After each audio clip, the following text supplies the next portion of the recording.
건강을 위협할 수 있기 때문입니다. 식품의약품안전청에 따르면 올여름은 예년에 비해서 기온과 해수면의 온도가 높아서 장염 비브리오 식중독에 대한 주의가 요구된다고 하는데요. 장염 비브리오균은 20도에서 37도의 온도에서 증식이 매우 빠르기 때문에 6월에서 9월 사이에 발생 위험도 크다는 겁니다. 이번 시간에는 여름철이면 유독 활개치는 식중독을 피하는 법 알아봅니다. 덥고 습한 날씨에 지치기 쉬운 여름. 이 계절이면 반드시 나타나는 불청객이 있다. 서울의 한 고등학교 학생 170여 명이 집단 식중독 증세를 보였습니다. 일부는 심한 발열과 탈수로 응급실로 실려가기도 했습니다. 집단 식중독의 원인은 바로 세균성 장염을 일으키는 캄필로박터균이었다. 우리가 먹는 음식 속에 도사리고 있는 식중독의 위험. 건강한 여름나기. 여름철 식중독의 위험을 피하는 법을 알아본다.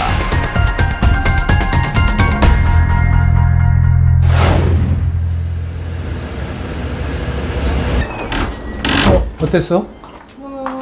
얼마 전 이동훈 씨는 갑작스러운 복통과 발열 때문에 급히 병원을 찾았다. 오케이, 선생님 혈압 한번 재볼게요. 왜냐면 장염 걸리면 탈수가 돼서 혈압이 뚝 떨어질 수가 있어요. 그게 제일 위험하니까. 냉장고에 하루 정도 보관해뒀던 육회를 먹은 동훈 씨. 맛도 냄새도 별 이상이 없었지만 밤이 되자 심상치 않은 증세가 시작됐다. 열나고 잠도 제대로 못 자고 울렁거리고 토할 것 같고 되게 고통스러웠어요. 처음에는 음식 때문에 탈이 난 줄 모르고 참아보려 했지만 고열과 극심한 복통으로 결국 병원을 찾게 된 것이다. 환자 상태로 봐서는 음식물 섭취에 의해서 온 세균성으로 제가 봤고, 흔히 이제 여름철에 흔히 많은 상한 음식에서는 포상균이나 대장균 같은 거에 의해서 감염됐을 거라고 생각을 하고, 장염으로 온 환자 중에 거의 90%는 이런 상한 음식이라든가 부패한 음식을 먹고서 온 이런 케이스라고 보시면 됩니다. 인간과 동물의 분변에서 음식으로 전파되는 O157 대장균은 식중독을 유발하는 대표적인 세균이다. 또한 오염된 육류나 우유 등을 통해 발병하는 살모넬라균과 열에 강해 가열에도 쉽게 파괴되지 않는 포도상 구균도 식중독을 유발한다. 특히 장염 비브리오균은 폐혈증 등의 치명적인 질병을 유발해 그 위험성이 매우 크다. 주로 어패류의 껍질이나 내장, 아가미 등에 붙어 있다.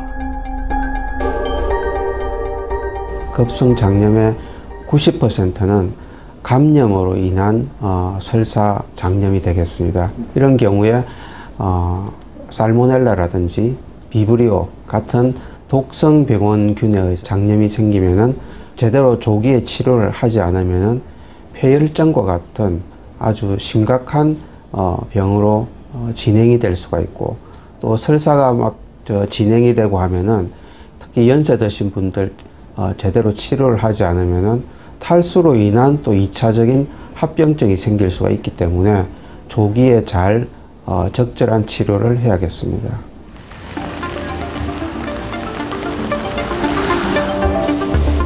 그런데 식중독은 왜 유독 여름에 기승을 부릴까?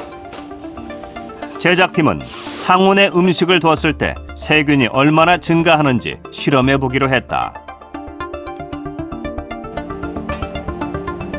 먼저 음식의 색과 냄새, 모양 등을 살펴보며 음식에 이상이 없음을 확인하고, 본격적인 실험에 들어가기 전 음식의 상태를 살펴봤다. 그런데 놀랍게도 준비한 음식에서 상당한 수의 대장균과 포도상 구균이 검출됐다. 일반적인 음식의 조리 과정을 고려했을 때 세균에 오염된 도마나 칼 등의 조리기구, 손 그리고 접시 등을 통해 세균이 옮겨졌을 것으로 추측할 수 있다. 일회용 장갑을 계속 재사용하게 되고, 그 다음에 그 칼도 행주로 계속 그냥 이렇게 닦게 되고, 그 다음에 그 행주는 또 도마를 닦게 되고, 사실은 그 상태가 계속 재현되는 거거든요. 아무리 재료가 깨끗하다 하더라도, 그러한 우리가 이제 이 수육이라든지 생선회라든지 그 다음에 이제 김밥이라든지 이런 제조 과정을 나름대로 생각